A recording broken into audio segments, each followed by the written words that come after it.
오늘 함께 읽은 사도행전 본문을 가지고 제자 공동체의 합심기도라는 제목으로 말씀의 은혜를 나누겠습니다. 해외의 다른 나라 교회와 비교할 때 한국 교회에만 있는 독특한 점이 있습니다. 물론 문화적으로 여러 다른 점이 있겠지만 특히 기도하는 방식에 있어서 두드러진 차이가 있습니다. 미국을 비롯한 서방의 교회에서는 쉽게 볼 수 없는 모습이 한국 교회의 통성기도입니다.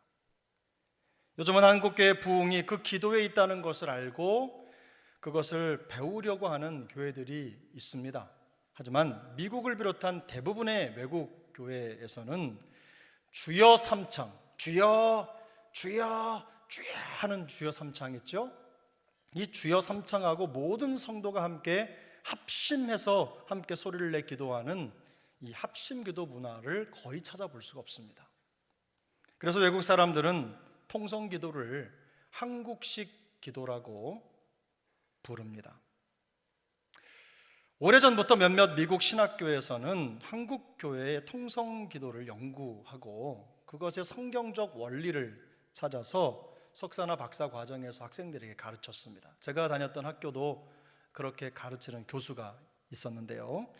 합심기도를 이론적으로 가르쳐서 될 일은 아닙니다만 기도의 성경적 원리를 찾고 활용하는 것이 매우 중요한 과정임은 분명합니다. 오늘 본문에서 사도들이 함께 드린 기도의 모습에서 바로 그 합심기도의 원리를 발견할 수 있습니다.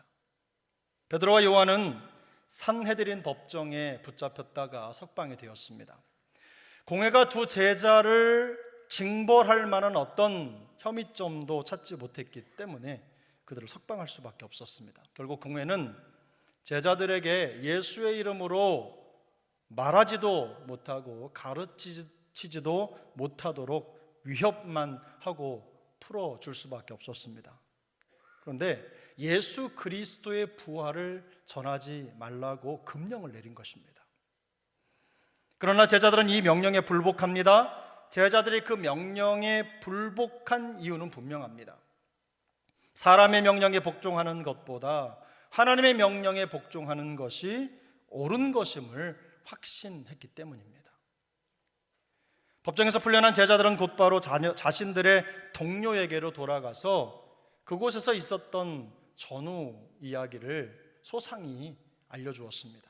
이 일로 인해서 제자 공동체가 함께 모여서 한 마음으로 하나님께 소리 높여 기도합니다. 위협의 상황 속에서도 담대히 예수 그리스도의 복음을 전할 수 있도록 해달라고 도와달라고 간절히 기도합니다. 표적과 기적이 예수의 이름으로 더 많이 나타나기를 간구합니다. 걷지 못하는 자의 치유기적 사건이 그들의 복음 사역에 어떤 영향을 미쳤는지를 두 눈으로 똑똑히 목격했기 때문입니다. 제자들의 합심기도는 곧바로 하나님의 응답으로 나타났습니다. 모인 곳이 진동하더니 그곳에 모여있던 모든 사람들에게 성령이 충만하게 임한 것입니다.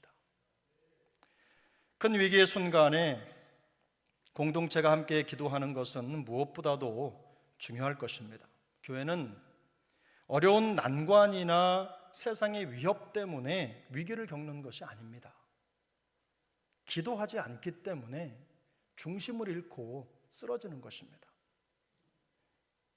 그러나 기도하는 교회는 흔들리지 않습니다. 말 많은 교회는 하나님의 말씀은 없고 사람의 말만 무성합니다. 이런 상태의 부작용은 말로 다 할 수 없이 많죠. 다툼, 분쟁, 분열, 시기, 질투, 수많은 일들이 벌어지는 거예요. 인간관계상의 문제가 교회의 주류를 이루는 겁니다. 그 말의 문제를 해결하느라 하나님의 역사와 복음의 역사에 집중할 수 있는 에너지를 다 뺏겨버리는 거예요. 이런 문제가 끊이질 않는 것입니다. 하지만 기도하는 교회는 모든 문제를 말씀과 성령의 인도를 통해서 해결받기 때문에 후유증이 없는 것입니다.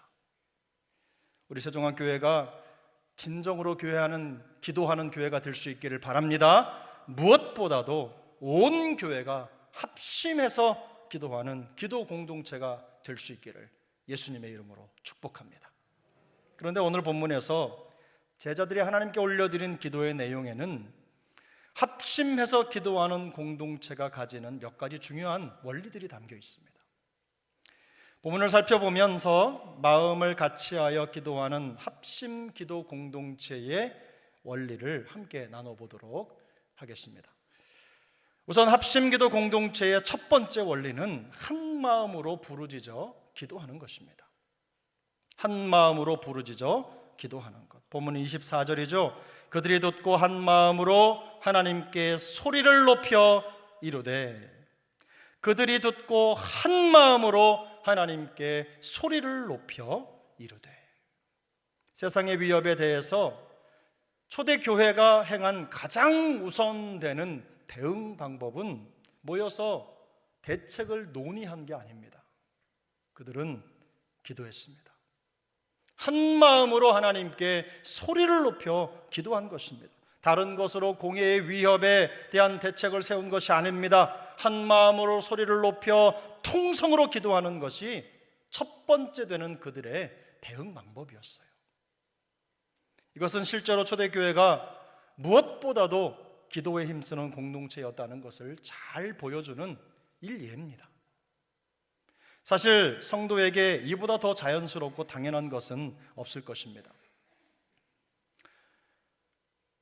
만약에 제가 기도하지 않고 밥 먹었다. 무슨 목사가 기도도 안 하고 밥 먹냐? 이런 마음이 여러분의 마음속에 있어서 아마 은혜가 안 될 겁니다. 그렇죠? 무슨 장로님이 기도도 안 하시고 식사를 하시냐? 무슨 권사님이 기도도 없이 무슨 일을 저렇게 하시냐?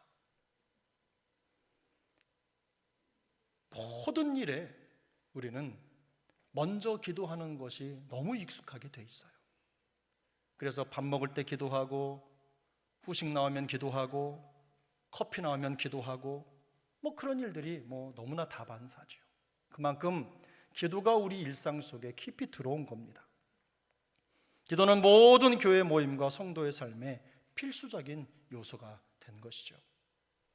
특별히 한 마음으로 하나님께 소리 높여 기도했다는 것은요, 모두가 일치된 마음과 같은 열정으로 기도했다는 것을 의미합니다. 당시 함께 기도한 동료들이 몇 명이었는지 우리는 잘 알 수가 없습니다. 성경이 그것을 말씀하고 있지 않기 때문입니다. 그러나 그곳에 있던 모든 성도들이 한 가지 목표를 가지고 일심으로 그리고 같은 열정으로 기도를 드렸다는 것만큼은 분명합니다. 예수님도 마음을 같이 하는 합심 기도의 중요성을 강조하셨습니다. 마태복음 18장 19절인데요.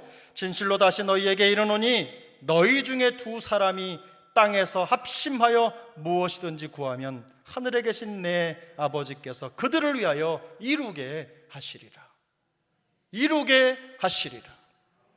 주님께서는요, 성도들의 마음을 같이하여 드리는 합심 기도를 통해서 그 뜻을 성취하시겠다는 말씀을 해주신 것입니다.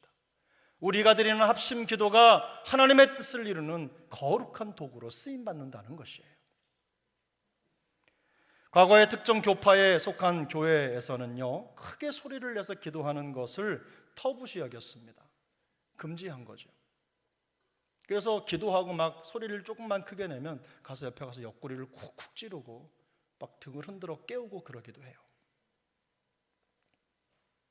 지금도 여전히 그런 교회들이 있습니다. 그래서 막 좀 시원하게 기도하고 싶은데 막 가슴에 그 답답해가지고 맨날 가슴만 치는 거예요. 그러나 통성 기도는 성경의 가르침입니다. 반대로 통성 기도를 금하는 것은 성경의 가르침이 아닙니다. 성경이 아니라 오랜 전통을 따르는 것에 불과합니다. 오히려 성경은 부르짖으라고 말씀합니다. 부르짖으라.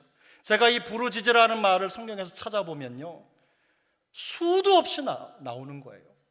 신약과 구약을 관통해서 흐르는 말이 이 부르짖으라는 말이에요. 하나님과 성도의 사이를 정의하는 말이 이 부르짖으라라는 말이라는 것을 알 수가 있어요. 성경에는 하나님께서 성도의 부르짖음을 들으셨다는 기록이 무수히 등장합니다. 예레미야 33장 3절, 그 말씀이 바로 대표적인 예입니다. 너는 내게 부르짖으라, 내가 내게 응답하겠고 내가 알지 못하는 크고 비밀한 일을 내게 보이리라. 너는 내게 부르짖으라. 부르짖으라. 전심전력으로 드리는 기도를 통해서 하나님을 찾는 것이 성도의 본분이라는 것을 성경이 우리에게 앞장서서 보여주고 있는 것입니다. 그러므로 기도는 교회의 생명줄입니다. 교회의 생명줄일 뿐만 아니라 성도의 생명줄입니다. 어려움이 생기면 말보다는 기도를 앞세워야 하는 것입니다. 세상의 위협이나 다급함 때문에 기도의 우선순위가 뒤로 밀려서는 안 되는 것입니다. 어떤 일이든지 제일 먼저 한 마음으로 하나님께 소리를 높여 기도하는 교회가 주님이 원하시는 제자 공동체의 모습인 줄로 믿습니다. 우리 교회에 일심으로 하나님께 부르짖어 기도하는 그 기도의 영성이 견고하게 자리 잡게 되기를 예수님의 이름으로 축복합니다. 오늘 본문이 보여주는 합심기도 공동체의 두 번째 원리는 하나님의 주권을 인정하며 기도하는 것입니다. 하나님의 주권을 인정하며 기도하는 것. 본문 24절을 우리 한번 더 읽겠습니다. 그들이 듣고 한 마음으로 하나님께 소리를 높여 이르되 대주제여 천지와 바다와 그 가운데 만물을 지은 이시요. 아멘. 대주제여 천지와 바다와 그 가운데 만물을 지은 이시요. 성도들이 한 마음으로 하나님께 소리를 높여 드리는 합심 기도는 대주제여 천지와 바다와 그 가운데 만물을 지으신 이라는 하나님에 대한 분명한 고백으로 시작합니다. 이 대주제여라는 표현에는요, 절대적인 아버지 이런 의미가 담겨 있어요. 이 땅의 모든 만물을 책임지시는 절대적인 아버지, 바로 그것이 대주제여라는 말입니다. 이것은 제자들이 하나님을 어떤 분으로 믿고 있는지를 보여주는 하나님에 대한 그들의 신학입니다. 신학이라는 용어는 어려운 말이 아닙니다. 복잡하고 어려운 말이 아니에요. 하나님을 어떤 하나님으로 믿는가를 규정하는 것이 바로 신학입니다. 제자들은 하나님이 하늘과 땅과 바다와 그 안에 있는 모든 것을 창조하시고 다스리시며 주관하시는 온 세상의 아버지이시다라는 고백을 기도로 드리고 있는 겁니다. 바로 그것이 기도의 시작점이었어요. 이것은 구약성경 창세기 1장 1절이 말씀하는 태초에 하나님이 천지를 창조하시니라 라고 하는 선언을 믿음으로 공포하는 것입니다. 그뿐만이 아닙니다. 시편 146편 6절은 말씀합니다. 여호와는 천지와 바다와 그 중에 만물을 지으시며 영원히 진실함을 지키시는 하나님이시라. 이 믿음의 고백, 이 절대 믿음을 하나님 앞에 고백하고 있는 겁니다. 하나님께 대한 절대적인 신앙 고백이 중요한 이유가 무엇입니까? 신앙 고백에 따라서 기도의 범위와 한계가 결정되기 때문입니다. 이처럼 하나님께 대한 신앙 고백을 바탕에 두고 기도를 드리는 것은요, 땅과 하늘을 창조하시고 이 땅의 모든 만물을 운행하시는 분이시요 주관자이신 하나님, 그 하나님의 손에 우리의 모든 기도의 제목을 올려놓는 거예요. 그 손 아래 모든 것을 맡긴다는 뜻입니다. 오늘 본문 27절, 28절을 함께 천천히 읽겠습니다. 과연 헤롯과 본디오 빌라도는 이방인과 이스라엘 백성과 합세하여 하나님께서 기름 부으신 거룩한 종 예수를 거슬러 하나님의 권능과 뜻대로 이루려고 예정하신 그것을 행하려고 이 성에 모였나이다. 무슨 말을 하고 있는 것입니까? 헤롯과 본디오 빌라도와 이스라엘 백성들이 합세해서 하나님의 기름 부으신 자 예수 그리스도를 죽였다는 것입니다.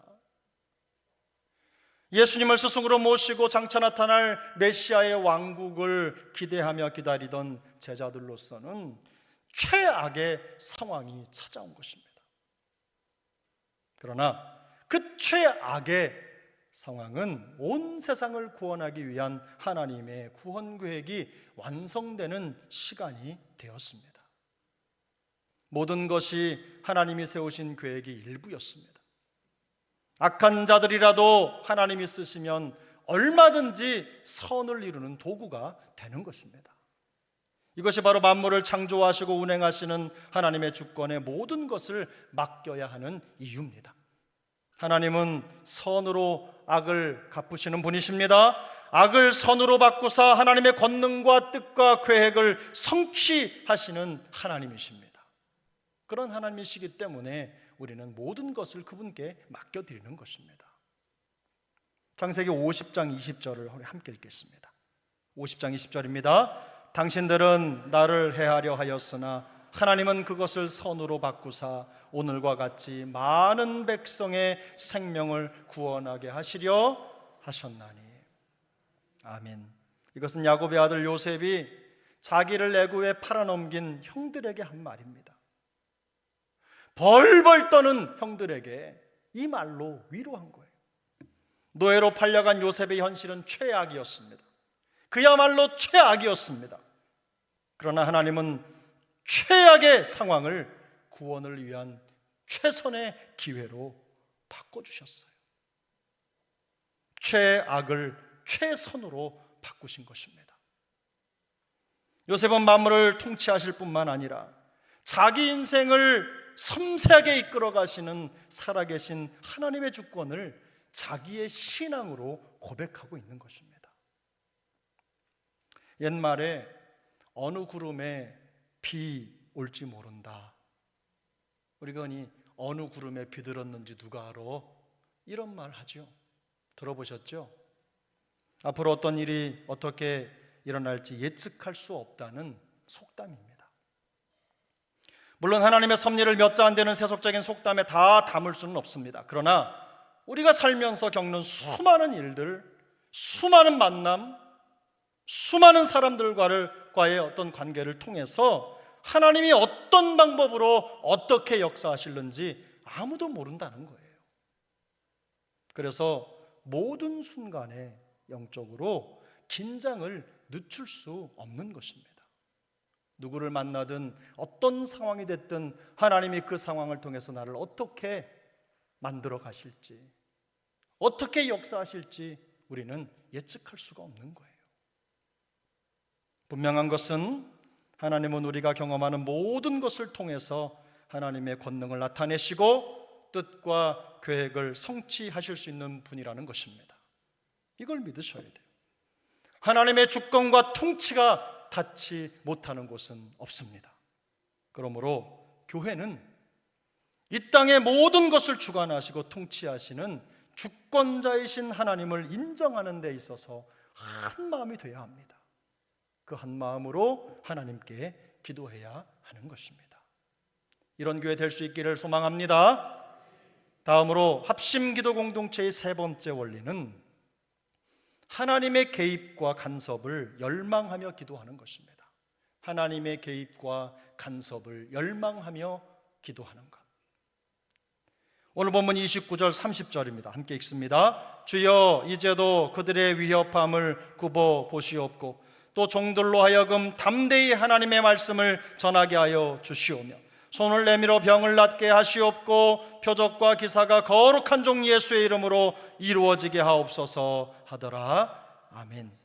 제자들은 권력자들의 위협에 조금도 물러서지 않았습니다. 하지만 그들은 이제도 그들의 위협함을 굽어 보시옵고라고 기도합니다. 간절한 기도죠. 굽어 보시옵고라는 말에서 우리가 짐작할 수 있듯이 그 상황에 대한 걱정이 아주 없었던 것은 아닙니다. 믿음으로 기도하고 마음을 쏟지만 여전히 그들이 직면한 어려움은 그냥 예산 일이 아니었습니다. 자신들이 직면한 위협과 위험이 얼마나 생생한 현실로 다가올 것인지를 알고 있었던 거예요. 믿음으로 기도하고 있지만 그야말로 바람 앞에 등불 같은 초조하고 긴박한 시간이 흘러가고 있었기 때문입니다. 우리도 그럴 때 있잖아요. 하나님 앞에 내놓고 기도하지만 마음을 턱 돋고 살아갈 수 없는 것, 자꾸만 눈에 보이고 귀에 들리는 그런 상황 때문에 마음의 초조함, 긴장감, 이런 것들을 완전히 내려놓을 수 없는 상황이 얼마나 많습니까? 그래서 그들은 그 두려움의 상황 속에서 하나님의 개입과 간섭을 열망할 수밖에 없는 것입니다. 하나님께서 모든 상황에 개입하시고 간섭하신다는 것을 확신하기만 한다면 용기를 잃지 않고 담대하게 하나님의 복음을 전할 수 있기 때문입니다. 그래서 걷지 못하던 자가 치유된 것과 같은 치유와 표적과 기사가 예수의 이름으로 더 나타나기를 그렇게 간구하고 있는 겁니다. 그것이 부활하신 주님이 여전히 살아 역사하시며 우리와 함께 하신다는 강력한 증표이기 때문입니다. 주님이 개입하시면 불가능한 일이 가능하게 되는 역사로 변화되기 때문입니다. 흥미로운 것은요, 제자들의 기도 속에 그들을 대적하는 세상 권력자들을 물리쳐 달라는 내용이 없다는 것입니다. 살아계신 하나님을 두려워하게 하옵소서, 그들을 혼쭐 내주시옵소서, 무너뜨려 주시옵소서, 이런 기도 제목이 없어요.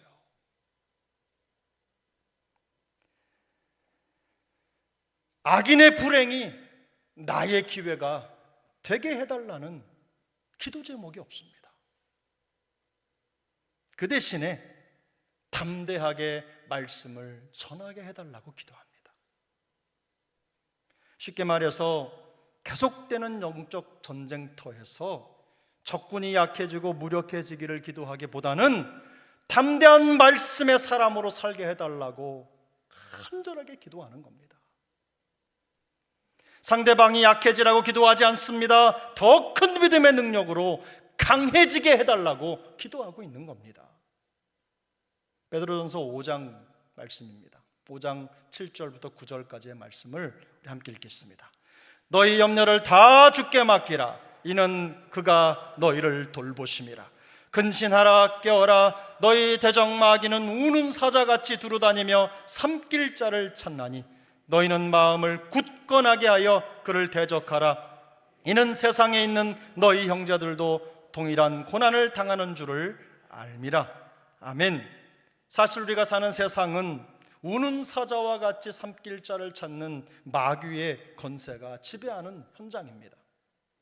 그러나 베드로는 그런 상황에 놓여 있는 성도들을 격려하면서 하나님이 불꽃 같은 눈으로 너희를 지키고 있다, 너희를 돌보신다라는 사실을 강조합니다.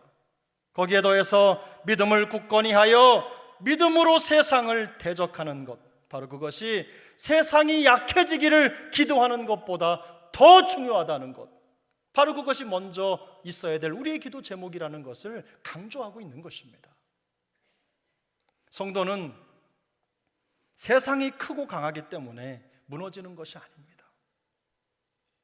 함께 하시는 하나님에 대한 믿음이 없어서 무너지는 것입니다. 세상이 약해지고 무력해질 때 하나님의 말씀의 능력이 강력하게 나타나는 것이 아닙니다. 교회가 믿음으로 강하고 담대해질 때 더욱 강력한 복음의 역사가 나타나는 것입니다. 우리 기독교 역사가 그것을 증명하고 있어요. 교회가요, 모든 어려움이 없어지고 법적으로 보호받을 때 교회는 부흥하지 않았습니다. 그때부터 교회는 병들어가기 시작했어요. 그러나 박해를 받고 믿음을 위협받을 때 성도들은 더 깊이 기도하고 하나님의 은혜를 붙들고 하나님이 역사해 주시기를 간절히 기도했어요. 그럴 때 교회가 부흥된 줄로 믿습니다. 기도가 떠난 교회는 생명이 없습니다. 소망이 없는 거예요. 성도는 하나님이 함께 하심을 확신할 때 담대해집니다. 오늘 보면 31절입니다. 빌기를 다음에 모인 곳이 진동하더니 무리가 다 성령이 충만하여 담대히 하나님의 말씀을 전하니라. 제자 공동체가 한 마음이 돼서 올려드린 합심 기도에 하나님이 즉각적으로 응답하셨습니다. 모인 곳이 진동하더니 그곳에 있던 모든 사람들에게 성령의 충만한 역사가 임한 것입니다. 하나님이 그들과 여전히 함께 계시며 그들이 기도하고 있는, 바라고 있는 그 기도를 듣고 계시다는 증표가 나타난 것입니다. 오순절날 마가의 다락방에 있었던 강력한 성령의 역사가 하나님 앞에 한 마음으로 모여서 간절하게 기도하는 현장에 똑같이 임하게 된 것입니다. 제자 공동체 위에 임하게 된 거예요. 성령의 역사는 과거에만 있는 일이 아닙니다. 모여 같은 마음으로 합심하여 기도하는 합심기도 공동체 위에 성령의 역사가 나타나는 것입니다. 성령의 역사는 기도의 증표입니다. 우리가 기도하고 있다는 표시입니다. 과거에도 그랬고 지금도 그렇고 앞으로도 변함이 없을 것입니다. 오늘 본문은 세상의 위협 속에 있는 제자 공동체가 드리는 합심 기도의 내용을 보여주지요. 그런데 이 기도의 내용 안에서 보이는 두 종류의 사람들이 있습니다. 이 기도가 교회 안에 있는 두 종류의 사람을 조명하고 있는 거예요. 교회 밖에 있는 사람이 아닙니다. 교회 안에 있는 사람들이에요. 첫 번째 어떤 부류의 사람들입니까? 주님을 대적하는 사람들입니다. 두 번째는 어떤 사람들입니까? 주님의 도우심을 간구하는 사람들입니다. 주님을 대적하는 사람들과 주님의 도우심을 간구하는 사람들이 한 공간에 같이 모여 있는 거예요. 놀랍게도 이 두 종류의 사람들은요, 다 성전 중심으로 사는 사람들이었어요. 성전 중심으로 사는 사람들. 그 중에 한 부류는 강력한 종교적, 정치적, 율법적 힘을 가지고 있었습니다. 그 힘으로 예수님을 대적하고 진리를 거슬렀던 사람들입니다. 옳은 일을 하고 있다고 생각하겠지만 그들 안에는 하나님의 뜻이 없습니다. 생각과 행동으로 주와 그리스도를 대적하는 믿음의 대적자들입니다. 말씀의 대적자들입니다. 원수들입니다. 하나님의 심정을 생각하지 않습니다. 자기들의 자리를 보존하려는 목적에서 자기들의 생각을 맞추고 행동하고 있는 사람들입니다. 또 다른 부류는 현실의 어려움 앞에서도 하나님의 주권을 인정하는 사람들입니다. 하나님의 개입과 간섭을 기다리면서 한 마음이 되어 하나님께 소리 높여 기도하는 통성기도의 사람들이에요. 합심기도의 사람들이에요. 이들은 강력한 권력 앞에서 한없이 약해 보이는 사람들입니다. 그래서 하나님의 보호와 간섭을 열망할 수밖에 없지만 그들은 결코 약하지 않습니다. 어느 것보다도 하나님의 강력을 의지하기 때문입니다. 성령의 능력을 소유한 하나님의 사람들이기 때문입니다. 겉으로 볼 때 더 종교적인 사람들이 아닙니다. 보이지 않는 내면에 신실한 믿음과 말씀의 능력을 가진 담대한 하나님의 사람들입니다. 그 속에서 역사하시는 성령의 역사를 따라 힘을 다해 수고하면서 복음을 위해 달려가는 사람들이에요. 우리 세종항 식구들이 다 이런 사람들이 될 수 있기를 축복합니다. 그런데 싫든 좋든 간에 우리 모두는 앞서 말씀드린 이 두 부류 중에 어느 한쪽에 속해 있습니다. 겉으로 볼 때 상당히 신앙이 있어 보여도 얼마든지 주와 그리스도의 대적자처럼 살 수 있습니다. 주님의 생각과는 정반대로 역주행을 하면서 주님의 마음을 아프게 했던 과거의 제자들처럼 믿음의 생각이 모자란 사람들이 있어요. 그래서 그 모자람으로 행동을 하는 거예요. 본인은 모르지만 그런 행동이 불쑥불쑥 튀어나오는 것입니다. 반대로 모든 상황 속에서 주님의 주권을 믿고 의지하는 사람들이 있습니다. 전심으로 소리를 높여 기도하는 사람들입니다. 변화된 제자들처럼 더 강력한 성령 충만을 위해 기도하는 사람들입니다. 세상이 위협하고 어려움이 다가오면 물러서는 게 아니라 성령 충만을 위해서 더 힘을 다해 기도하는 사람들이에요. 주여 이제도 그들의 위협함을 굽어 보시옵고 종으로 하여금 담대히 하나님의 말씀을 전하게 하여 주옵소서. 이렇게 기도하면서 어려울수록 더 강력한 성령의 역사와 충만을 위해서 기도를 멈추지 않는 것입니다. 제가 여쭙겠습니다. 여러분은 과연 이 둘 중 어느 쪽에 속해 있다고 생각하십니까? 손을 들어보라고는 안 하겠습니다. 바라겠는 우리 세종안교회가 그리스도의 예수의 공동체로서 한 마음으로 하나님께 소리 높여 기도하면서 하나님의 뜻을 구하고 하나님의 주권을 의지하는 합심 기도 공동체가 될 수 있기를 예수님의 이름으로 축복합니다. 기차는 선로를 벗어나면 아무것도 갈 수가 없습니다. 그것을 우리는 탈선이라고 부릅니다. 성도의 탈선은 다른 게 아닙니다. 기도의 선로를 벗어난 것이 탈선입니다. 은혜의 궤도를 벗어난 것이 탈선입니다. 그러므로 기도의 선로를 벗어나지 않기를 바랍니다. 은혜의 궤도를 지킬 수 있기를 축복합니다. 우리 교회가 강력한 합심 기도로 무장이 돼서 담대하게 하나님의 말씀을 선포하는 예수 제자 공동체, 합심 기도 공동체로 바로 세워져 갈 수 있기를 예수님의 이름으로 축복합니다.